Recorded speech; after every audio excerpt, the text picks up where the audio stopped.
এটা একটা ভালো দিক, তাই না?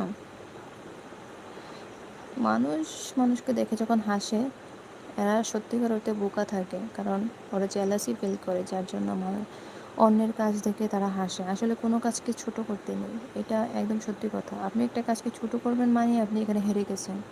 আপনার ভিতরে এই মনোবলটাই কখনোই থাকবে না, কারণ আপনি মানুষকে ছোট করতে দ্বিধাবোধ করেন না। একটা ছোট কাজ মানুষ, যেমন ধরেন উদাহরণস্বরূপ, আজকে একজন বাদাম বিক্রেতা বাদাম বিক্রি করে কত টাকা ইনকাম করে, তারও জীবন চলে, তারও সংসার চলে। একজন একজন সরকারি চাকরিজীবী মানুষ মাসে 30-40 হাজার টাকা ইনকাম করে, তারও জীবন চলে। দুইটা মানুষের মধ্যে আলাদা পার্থক্য আছে, সেটাই হচ্ছে কথা। যেমন বাদাম বিক্রেতা যেমন বাদাম বিক্রি করে তার সংসার চালায়, সেরকমভাবে একজন সরকারি চাকরিজীবীও তার সংসার চালায়, সরকারি চাকরি করে, তাই না? দোনোটা মানুষই কিন্তু সংসার চালায়।